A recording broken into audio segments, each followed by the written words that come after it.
आइए भक्तों, आज सुनते हैं शनिवार व्रत की कथा। तो एक बार बोलिए प्रेम से शनि महाराज की जय। एक समय की बात है, सभी नवग्रह सूर्य, चंद्रमा, मंगल, बुध, बृहस्पति, शुक्र, शनि, राहु और केतु में विवाद छिड़ गया। विवाद का कारण था कि इनमें से सबसे बड़ा कौन है। कोई निर्णय न होने पर सभी देवराज इंद्र के पास निर्णय कराने पहुँचे। इंद्र किसी एक का पक्ष नहीं ले सकते थे, इसीलिए उन्होंने निर्णय देने में अपनी असमर्थता जताई। परंतु उन्होंने उन सबको पृथ्वी पर राजा विक्रमादित्य के पास जाने की सलाह दी, क्योंकि राजा विक्रमादित्य अति न्यायप्रिय थे। इंद्र ने कहा कि वे ही इसका निर्णय कर सकते हैं। इंद्र की सलाह से सभी ग्रह एक साथ राजा विक्रमादित्य के पास पहुँचे और अपने आने का कारण बताया। राजा इस समस्याओं से अति चिंतित हो उठे, क्योंकि वे जानते थे कि अगर उन्होंने किसी एक को बड़ा बताया तो बाकी ग्रह कुपित हो उठेंगे। तब राजा को एक उपाय सूझा। उन्होंने सुवर्ण, रजत, कांस्य, पीपल, सीसा, रंगा, जाष्टा, अभर्ग और लोहे से 9 सिंहासन बनवाए और उन्हें इसी क्रम से रख दिया। राजा विक्रमादित्य ने उस सब से निवेदन किया कि आप सभी अपने सिंहासन पर स्थान ग्रहण करें। जो भी अंतिम सिंहासन पर बैठेगा वही सबसे छोटा होगा। लोहे सिंहासन सबसे अंत में था, इस अनुसार लोहे सिंहासन पर बैठने वाला सबसे छोटा होगा। शनि देव सबसे अंत में लोहे सिंहासन पर बैठे तो इसीलिए वही सबसे छोटे कहलाए। शनि देव को लगा कि राजा ने यह जानबूझकर किया है, इसीलिए उन्होंने कुपित होकर राजा से कहा, राजा तू मुझे नहीं जानता।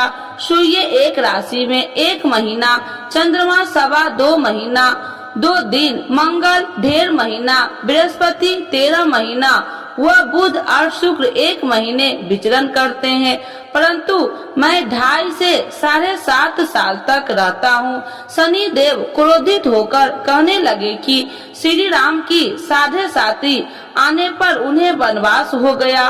रावण 7.5 आने पर वह वानरों की सेना से परास्त हो गया।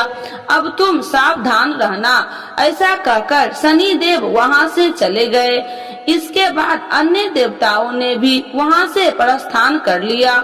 कुछ समय बाद राजा की 7.5 आई। तब शनि देव घोड़े के सौदागर बनकर वहाँ आए। किसी ने राजा को सूचना दी कि कोई घोड़े का सौदागर आया है तथा उसके पास जो घोड़ा है वह बहुत बढ़िया है। राजा ने यह समाचार सुनकर अपने अश्वपाल को उस सौदागर से घोड़े खरीदने का आदेश दिया।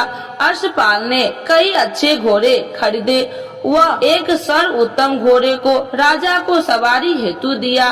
राजा जैसे ही उस घोड़ा पर बैठा वैसे ही वह घोड़ा भागकर वन की ओर चल गया।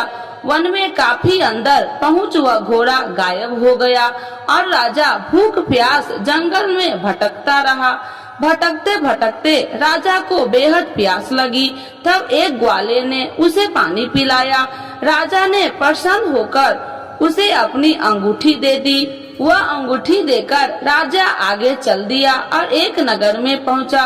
वहां उसने अपना नाम उज्जैनी निवासी बिका बताया। वहां एक सेठ की दुकान से उसने जल इत्यादि पिया और कुछ विश्राम भी किया। भाग्यवश उस दिन सेठ की बड़ी बिक्री हुई। सेठ खुश होकर उसे खाना खिलाने के लिए अपने साथ घर ले गया। वहां उसने एक खूंटी देखी जिस पर एक हार टंगा था। राजा ने देखा कि खूंटी उस हार को निगल रही है और थोड़ी देर में पूरा हार गायब हो गया। सेठ ने समझा कि बीका ने हार चुरा लिया। उसने बीका को कोतवाल के पास पकड़वा दिया। फिर राजा ने भी उसे चोर समझकर उसके हाथ और पैर काट दिए। वह चैरंगिया बन गया और नगर के बाहर फिकवा दिया गया। वहाँ से एक तेली निकल रहा था। उसे राजा पर दया आई और उसने बीका को अपनी गाड़ी में बैठा लिया। वह अपनी जीभ से बैल को हाँकने लगा। उस काल राजा की शनि दशा समाप्त हो गई। वर्षा ऋतु आने पर राजा मल्हार गाने लगा। तब वह जिस नगर में था वहाँ की राजकुमारी मन भावनी को वह इतना भाया कि उसने मन ही मन प्रण कर लिया कि वह उस राग गाने वाले से ही विवाह करेगी। उसने दासी को राग गाने वाले को ढूंढने के लिए भेजी। दासी ने बताया कि वह एक चौरंगिया है, परंतु राजकुमारी न मानी। अगले ही दिन से राजकुमारी अनशन पर बैठ गई कि विवाह करेगी तो उसे सबने बहुत समझाया, पर फिर भी जब वह न मानी तो राजकुमारी के पिता ने उस तेली को बुलावा भेजा और विवाह की तैयारी करने को कहा। फिर उसका विवाह राजकुमारी से हो गया। एक दिन सोते हुए स्वप्न में शनि देव ने राजा विक्रमादित्य से कहा, राजन, देखा तुमने मुझे छोटा बताकर कितना दुख झेला है। तब राजा ने उनसे क्षमा मांगी और प्रार्थना की, हे शनिदेव, जैसा दुख मुझे दिया है किसी और को न देना। शनिदेव मान गए कि और कहा, जो मेरी कथा व व्रत करेगा उसे कोई दुख न होगा, तथा जो नित्य मेरा ध्यान करेगा और चीटिया का आटा डालेगा उसके सारे मनोरथ पूर्ण होंगे। साथ ही शनिदेव ने राजा को उसके हाथ पैर की वापसी दे दिए। प्रातः आँख खुलने पर राजकुमारी ने जब राजा को देखा तो आश्चर्यचकित रह गई। बीका ने उसे बताया कि वह उज्जैनी का राजा विक्रमादित्य है। सभी अत्यंत प्रसन्न हुए। सेठ ने जब यह सुना वह पैर पर गिरकर क्षमा मांगने लगा। राजा ने कहा कि वह तो शनि देव का कोप था, इसमें किसी का कोई दोष नहीं। सेठ ने फिर भी निवेदन किया कि मुझे शांति तब ही मिलेगी जब आप मेरे घर चलकर भोजन करेंगे। सेठ ने अपने घर कई प्रकार के व्यंजन से राजा का सत्कार किया। साथ ही सबने देखा कि जो खूंटी हार निकल गई थी वही उसे उगल रही थी। सेठ ने अनेक मनोहर देख राजा का धन्यवाद किया और अपनी कन्या श्री कन्वरी से शादी करने का निवेदन किया। राजा ने सहर्ष स्वीकार कर लिया। कुछ समय पश्चात राजा अपनी दोनों रानियां मन भावनी और श्री कन्वरी को उज्जैनी नगरी के लिए निकल पड़े।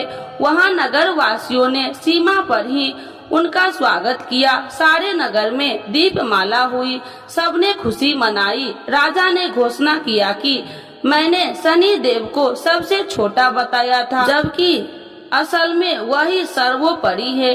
तब से सारे राज्य में शनि देव की पूजा और कथा नियमित रूप से होने लगी। सारी प्रजा ने बहुत समय खुशी और आनंद के साथ बिताया। जो कोई शनि देव की इस कथा को सुनता है या पढ़ता है उसके सारे दुख दूर हो जाता है।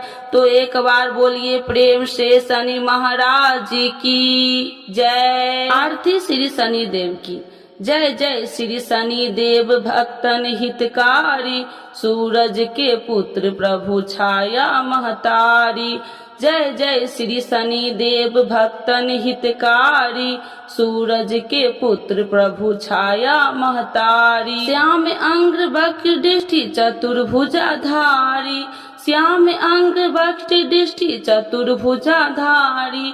नीलांबर धार नाथ गज की असवारी, नीलांबर धार नाथ गज की असवारी।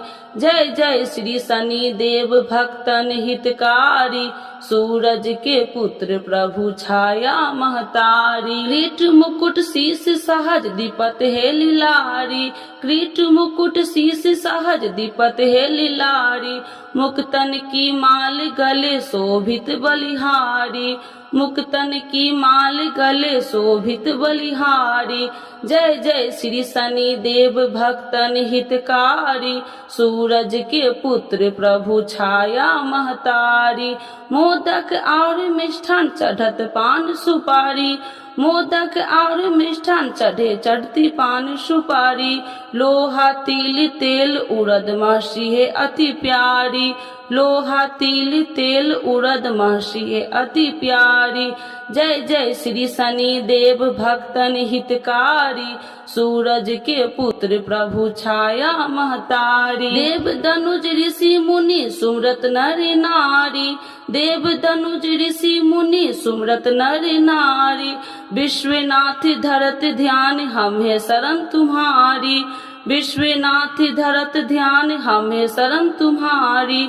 जय जय श्री शनि देव भक्तन हितकारी, सूरज के पुत्र प्रभु छाया महतारी। एक बार बोलिए प्रेम से शनि देवता की जय, छाया माता की जय, सूर्य भगवान की जय।